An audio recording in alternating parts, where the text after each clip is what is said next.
Bueno, hermanos, vamos a comenzar nuestra cátedra de esta noche.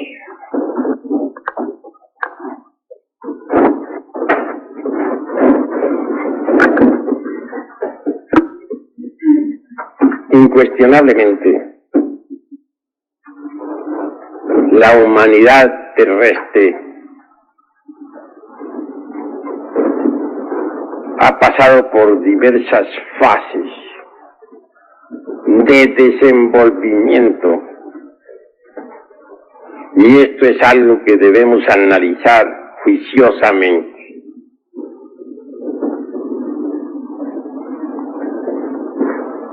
Se habla de la evolución mecánica de la naturaleza, del hombre y del cosmos.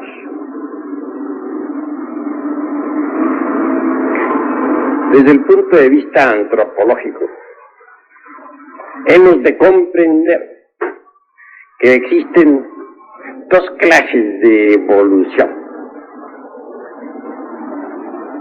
La primera se iniciaría, obviamente, con la cooperación sexual debidamente comprendida en todos y cada uno de sus aspectos.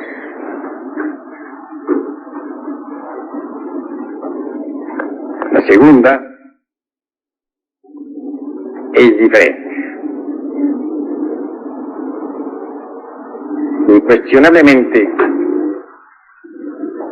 en principio, la raza humana se multiplicaba en la misma forma en que las células se multiplican. Bien sabemos nosotros que el núcleo se divide en dos dentro de la célula viva, que especializa una determinada cantidad de citoplasma y materias inherentes para formar célula nueva.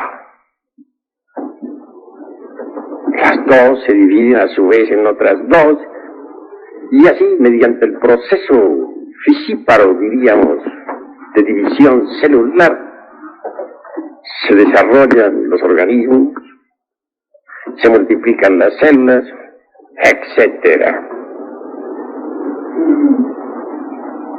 Si en principio los andrógenos se dividían en dos o en tres individuos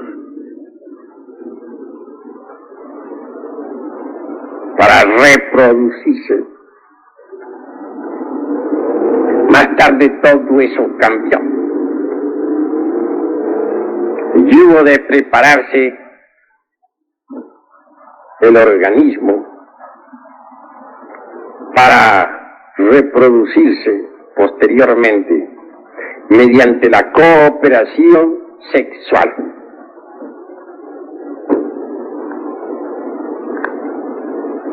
Obviamente, fue en la Lemuria, continente situado otrora en el Océano Índico, donde se realizaron los principales aspectos relacionados con la reproducción. En principio, los órganos creadores, el lingam yoni, no se hallaba todavía plenamente desarrollado. Se hacía necesario que estos órganos de la especie cristalizaran totalmente y se desenvolvieran, a fin de que más tarde en el tiempo pudiera realizarse concretamente la reproducción de la especie humana mediante la cooperación sexual. Así que, conforme conforme estos órganos masculino, femenino se fueron desarrollando, ya no diríamos en el ser humano meramente andrógeno, sino hermafrodita. Se sucedieron hechos bastante interesantes desde el punto de vista biológico y psicosomático.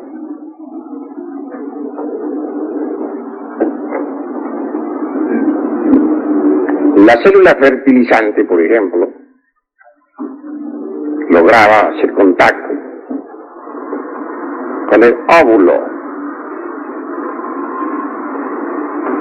y así tal célula átomo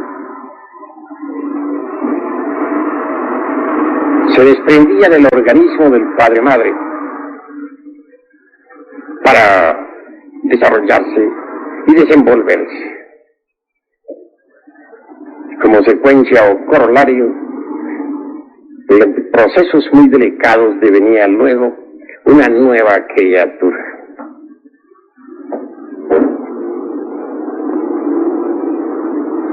El segundo aspecto de esta cuestión fue también bastante interesante.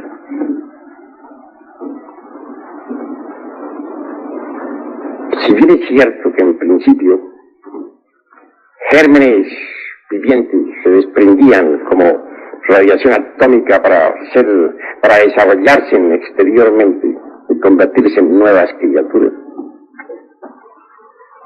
en el segundo hubo un cierto cambio favorable. Podría decirse que el huevo fecundado, el óvulo que normalmente el sexo femenino elimina de sus ovarios cada mes, tenía cierta consistencia extraordinaria. Era ya un huevo en sí mismo, en su constitución intrínseca. Un huevo fecundado interiormente dentro del padre-madre, dentro del hermafrodita.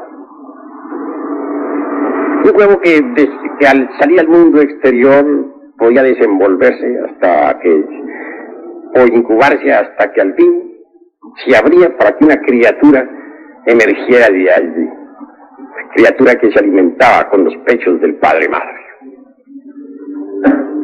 Y esto de por sí ya es bastante interesante. Mucho más tarde en el tiempo, fue notándose que ciertas criaturas devenían a la existencia con un órgano más desarrollado que otro. Al fin llegó el momento en que la humanidad se dividió en sexos opuestos. Cuando esto sucedió, cuando esto acaeció, entonces se necesitó la cooperación sexual para crear y volver nuevamente a crear.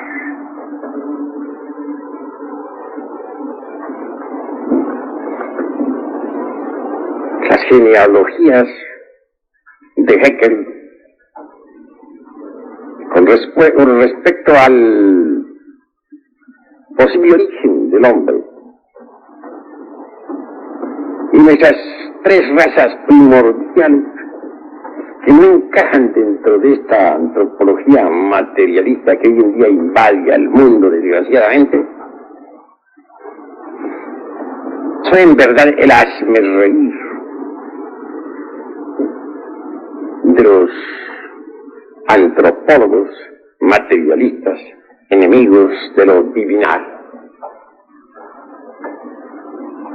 Ellos se burlan por igual, tanto de la genealogía de un Haeckel, las genealogías, para hablar en plural, como los linajes aquellos de Homero. Recuerden ustedes claramente a Aquiles, el ilustre guerrero, hijo de Marte, a Agamenón, hijo de Júpiter, el que desde lejos manda, etc. frases o palabras poéticas de aquel hombre que cantara en otros tiempos a la vieja Troya y a la cólera de Aquiles, el guerrero.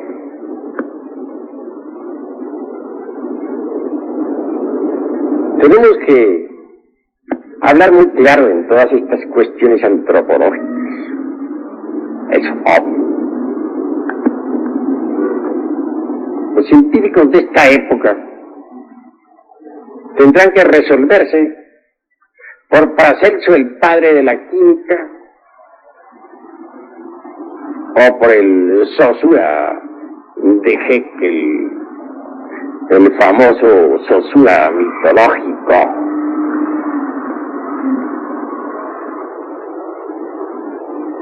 En todo caso, es mucho lo que tenemos que analizar e investigar dentro del terreno exclusivamente antropológico. Si se negara la división de la célula viva o el proceso reproductivo primigénito o primordial, tendría que negarse también, de hecho,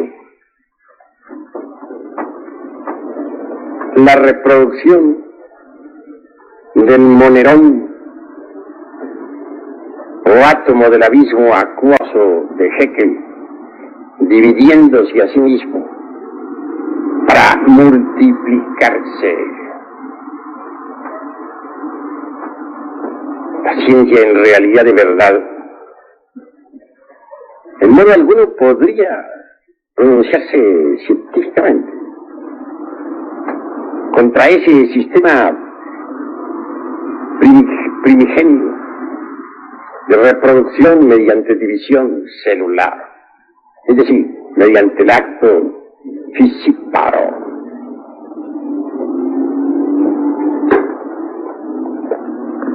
Sin embargo, nos damos cuenta claramente de que estas dos teorías expuestas sobre la forma como comenzara la reproducción, ya por medio de la cooperación sexual, o aquella otra en que los órganos creadores deben desarrollarse antes de iniciarse la posible cooperación, es muy discutible y espinoso. Todas las teogonías religiosas, desde la órfica, es bastante antigua, hasta la Biblia cristiana, nos hablan de un comienzo mediante cooperación sexual. Es más bien simbólico.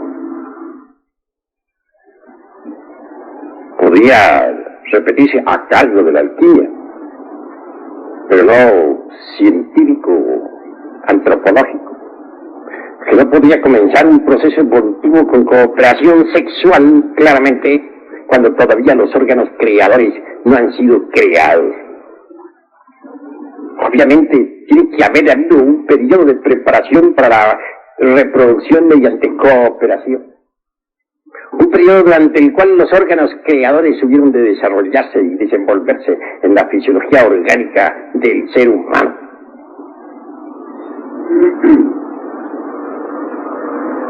Las escrituras religiosas, tanto del Oriente como del Occidente, han sido muy alteradas, excepto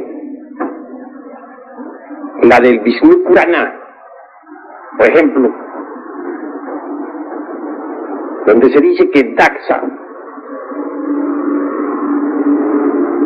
después de haber dado a los seres humanos la capacidad de reproducirse mediante la cooperación, declaró, mucho antes que el ser humano pudiera tener esa capacidad, mucho antes que la cooperación sexual entre hombre y mujer existiera, existían ya otros modos de reproducción. se refiere a etapas anteriores a la formación de los órganos creadores en el ser humano. No llego yo hasta el grado de afirmar en forma enfática que aquellos sistemas anteriores a la cooperación no tuvieran alguna relación con la energía creadora. Pienso claramente que la energía sexual propiamente dicha tiene otras formas de manifestación. O sea, desde que los órganos creadores en la humana especie se hubiesen desarrollado tal energía u otros modos de expresión para crear y volver nuevamente a crear.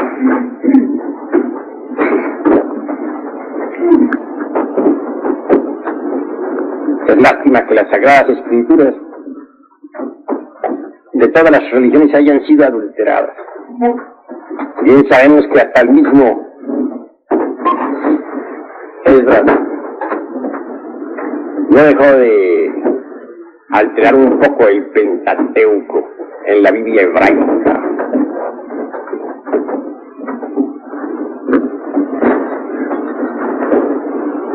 Pero a todas estas se hace indispensable que nosotros sigamos analizando y reflexionando dónde se desenvolvieron las distintas razas. Ya hemos dicho muchas veces eso del noepitecoide resulta bastante absurdo, lo mismo que su cinocéfalo con cola, el mono sin cola y el hombre arbóreo. Cuestiones de mera utopía que no tienen basamentos de ninguna especie.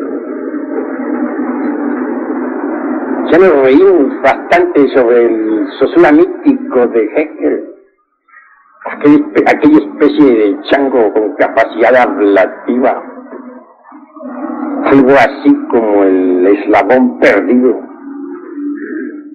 entre el mono y el hombre.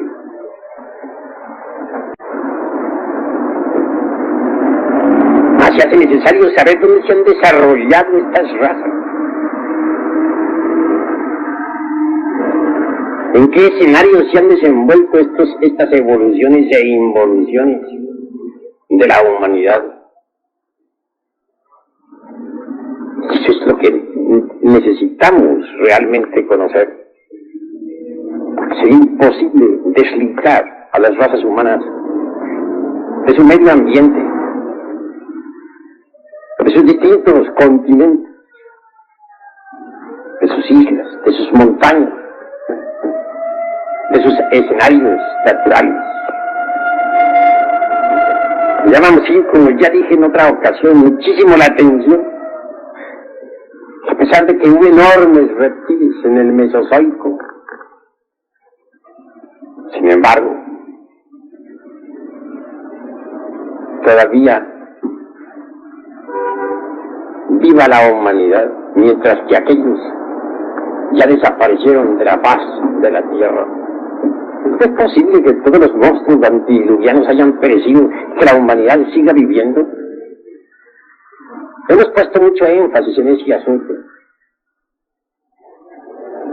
y se hace necesario pensar un poco, o bastante.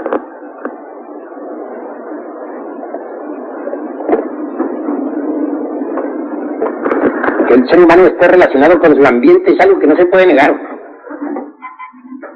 Que hayan existido otras formas de reproducción distintas a las de la cooperación sexual es también innegable. Pero conviene conocer algo sobre el ambiente de donde se desarrollaron las distintas razas.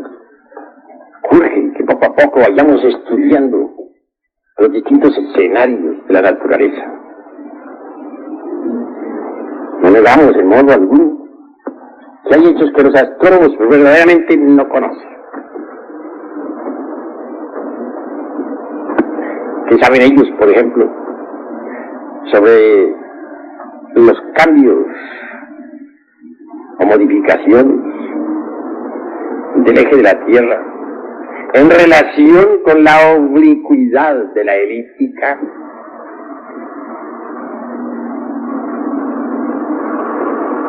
Laplace, aquel que inventara su famosa teoría, que hasta hoy existe, afirmando que todos los mundos salen de sus correspondientes nebulosas, hecho que nunca ha sido comprobado.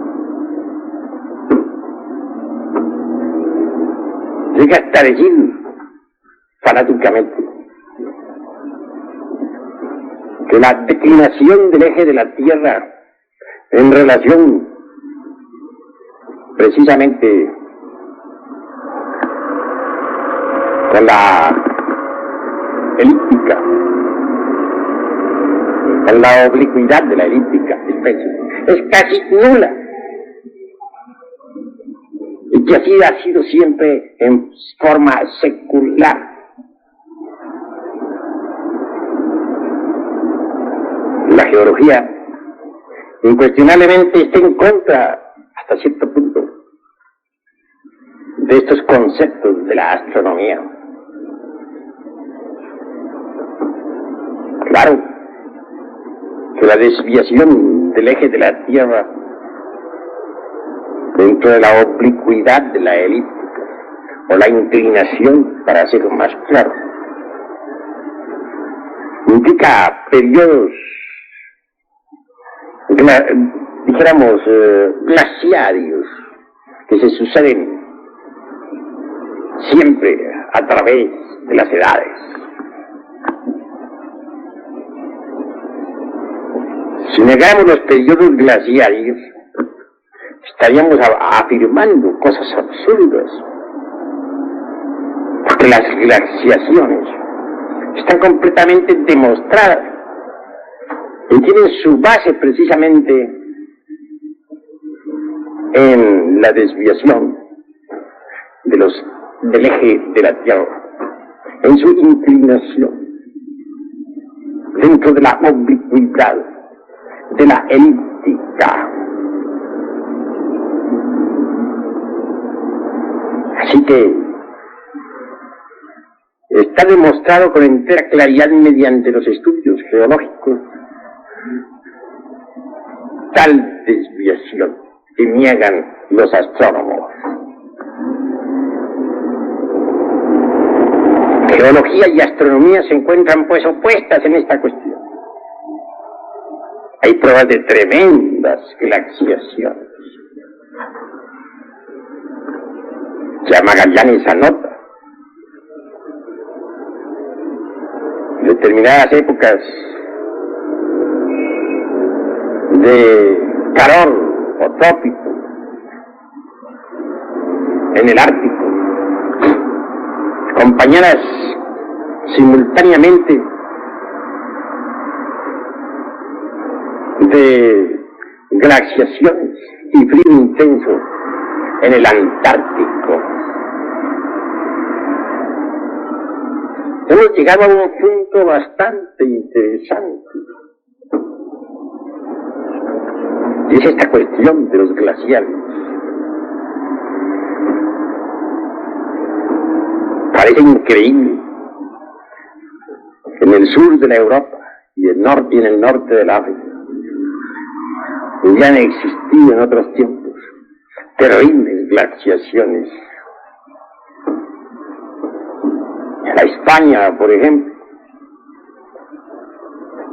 se ha podido saber con cargo a la época silúrica,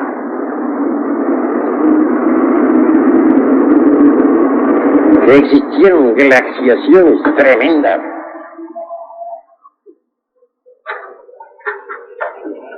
Y esto está demostrado a través de todos los estudios de la paleontología.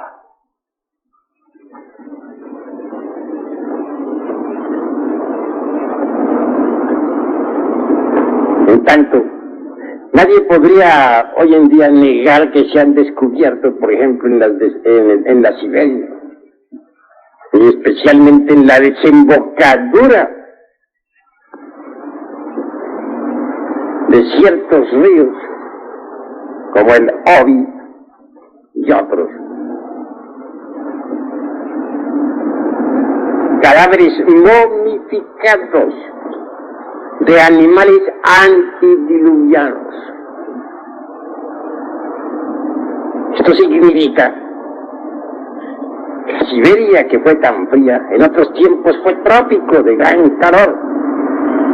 Lo mismo que la Groenlandia, la península escandinavia de Suecia y Noruega, hasta Islandia, y todo esa herradura que rodea totalmente al Polo Norte. Si hubiera habido calor en esas regiones, imposible, diría cualquiera. Y sí, la paleontología lo ha confirmado. Criaturas bastante interesantes han sido descubiertas precisamente en las citadas bocas de los ríos que he citado, que he mencionado. Y esto nos invita a todos a la reflexión. Durante la época de la Atlántida, los polos norte y sur no estaban donde están ahora.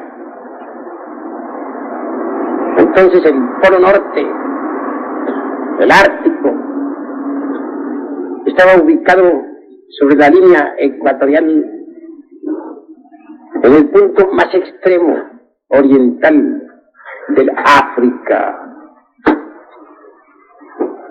Y el Antártico, el polo sur, se hallaba exactamente ubicado sobre la misma línea ecuatorial, hacia el opuesto.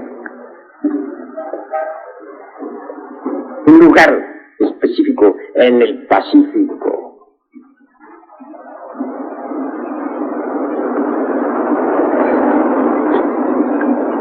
Ha habido pues cambios tremendos en la fisonomía del globo terrestre. Los verdaderos mapas antiguos son desconocidos para los sabios de esta época. Pues en las criptas secretas, los lamas en los montes Himalayas, hay mapas de la tierra antigua, mapas que demuestran que nuestro mundo tuvo otra fisonomía en el pasado. Pensemos en Lemuria, ese gigantesco continente, ubicado entonces en el Índico.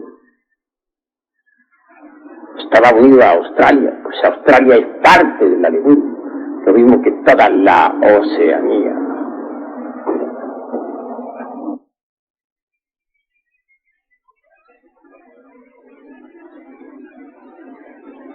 El Ártico se hallaba ubicado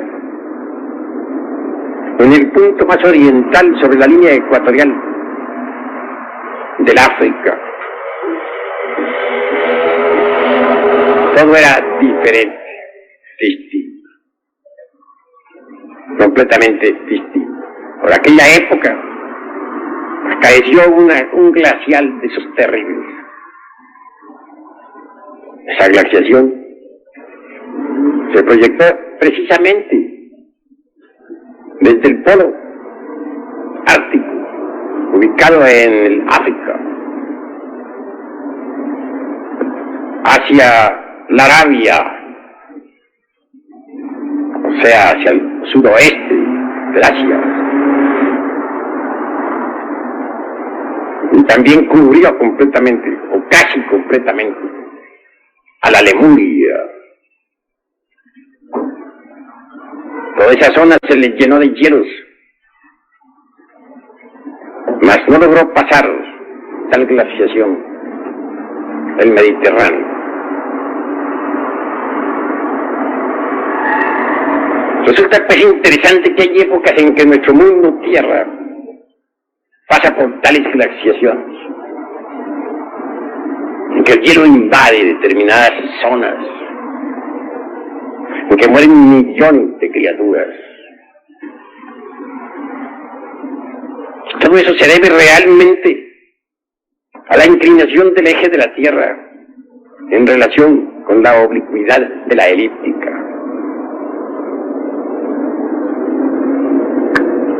El ser humano ha tenido que desarrollarse en distintos escenarios. Y nosotros debemos conocer a fondo cuáles son esos escenarios. Cómo surgió la América, cómo apareció la Europa, cómo se hundió la Lemuria, cómo desapareció también la Atlántida. Lemuria fue aceptada por Mr. Darwin y existe todavía en el fondo del océano Índico. A través de sucesivas conferencias iremos estudiando todos estos escenarios donde la raza humana se ha desenvuelto. Obviamente, los organismos han pasado por distintos cambios morfológicos en tales o cuales ambientes. Si dijéramos nosotros, por ejemplo,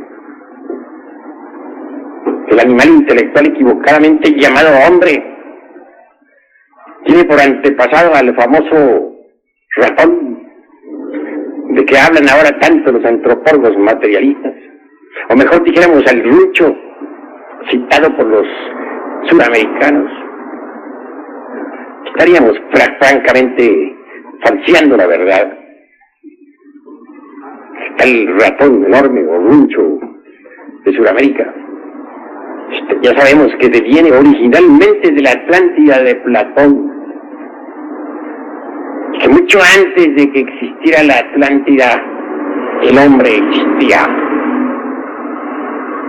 O entonces el hombre es anterior al famoso runcho atlante, o ratón, como se le cita ahora por estos tiempos.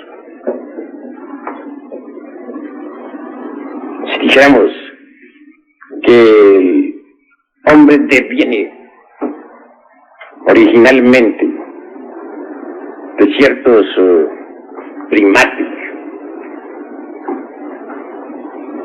más tarde de ciertos homínidos de la antigua tierra lemúrica, tan aceptada por Mr. Darwin, también estaríamos falseando la verdad. Porque antes de que los simios existieran, mucho antes de que hubieran aparecido los tan cacareados primates u homínidos, el hombre ya existía.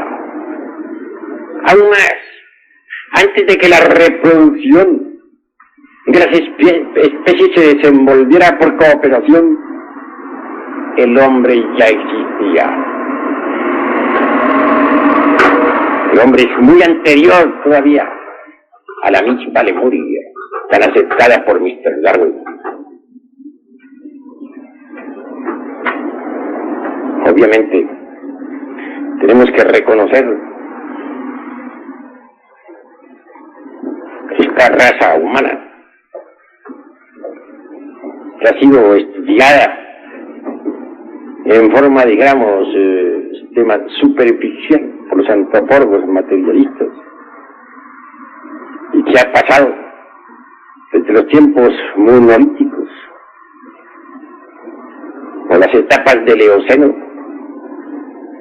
del Mioceno y del Plioceno, es más antigua todavía que los continentes Atlante y Lemur. Será necesario, repito,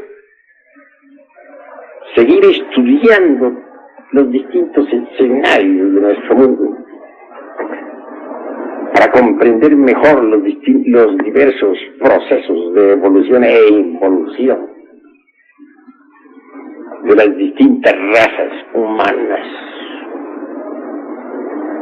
Por de pronto, quiero decirles que nosotros los gnósticos somos firmes en nuestros conceptos, y que si se nos pone a escoger entre un Paracelso como padre de la química moderna, o un Haeckel como creador del famoso Saussure mítico, francamente nos resolvemos por el primero, por el gran sabio Paracelso. Hasta aquí mis palabras por esta noche. Paz, Inverencia.